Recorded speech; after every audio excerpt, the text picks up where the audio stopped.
The room smelled like burnt coffee and antiseptic calm. The counselor's pen froze mid-air when he said it. My mom was right from the beginning. I should have married Amanda instead of you. I didn't blink. I didn't flinch. I didn't correct him. I folded my hands in my lap and nodded, like he'd just ordered water instead of wine. Calm is a weapon when you know how to hold it. That was the moment the marriage ended. Not with shouting, not with tears, with clarity. I remember when he first learned my middle name. We were sitting on the hood of his car, the city buzzing beneath us, and he said it like a promise. Back then, he watched me when I spoke. Back then, he asked questions and waited for answers. He used to touch my wrist like he was checking my pulse. We built a life on those small details. Shared accounts, shared plans, a house that echoed when I laughed too loudly. I trusted him because trust was the currency we agreed to trade in. Amanda was a footnote then, a name that appeared at holidays, a woman his mother praised with surgical precision. She's practical, she understands family, she would have supported you. I smiled and passed the potatoes. The changes didn't arrive dramatically. They crept in wearing reasonable clothes. Phone face down, late meetings with no receipts, a sudden interest in privacy. I noticed how he rehearsed lies under his breath while brushing his teeth. I noticed how his laughter changed, shorter, sharper, like it was meant for someone else. The proof came quietly. A synced tablet he forgot to log out of, a message preview that didn't belong to me. She deserves honesty. I'll fix this soon. He didn't mean me. My heart broke once. Clean, efficient. Then it hardened into something useful. I didn't confront him. I didn't cry. I didn't rage. I started listening. I learned the language of his finances.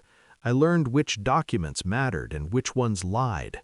I learned how often he moved money and why. I learned the names he never mentioned.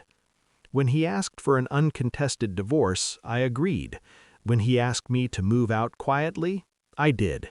When he suggested mediation instead of court, I smiled. He thought my silence meant weakness. It meant preparation. I gave him exactly what he wanted. I signed papers after reading every line twice. I documented conversations. I backed up files he didn't know existed. I let him underestimate me because men like him always do. I updated beneficiaries. I separated liabilities. I protected myself without announcing it. I watched him marry Amanda 3 months later. The photos were tasteful. The smiles rehearsed.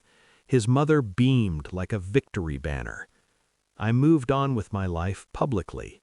New job, new routines, no drama, no posts, no bitterness. Privately, I waited. 6 months later, my phone rang at 2 a.m. Sarah was sobbing so hard she couldn't breathe. Sarah, Amanda's younger sister, the one who moved in temporarily to help with the baby on the way. "I need you," she said. "Please, I don't know who else to call." She'd found the folders, the hidden drives, the offshore accounts, the messages. Not an affair, a pattern. Women before me, before Amanda, non-disclosure agreements, quiet payoffs, threats disguised as contracts. And worse, fraud dressed as consulting, charities used as laundering stations, names that didn't exist, signatures that weren't his, except they were. "He knows I know," she whispered. "He said no one would believe me."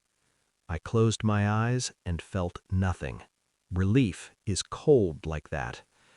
"Listen carefully," I said. "You're going to do exactly what I tell you." The confrontation happened in a conference room, not a courtroom. Glass walls, neutral carpet, his reflection fractured in every direction. I laid the folders out one by one. No speeches, no accusations, just facts.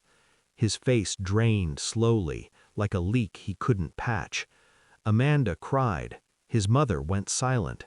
Sarah sat beside me, steady now, protected.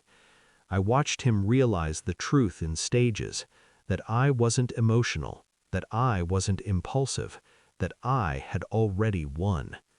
The investigators arrived 2 weeks later. The firm dropped him the same day. Friends disappeared. Accounts froze. He tried to call me. I didn't answer. Now, when I think back to that counseling room, I understand something I didn't then.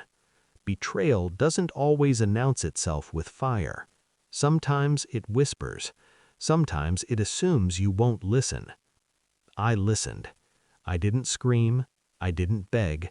I didn't fight him the way he expected. I stayed calm. I did exactly what he wanted. And in doing so, I took everything he thought was untouchable. Justice doesn't have to be loud to be final.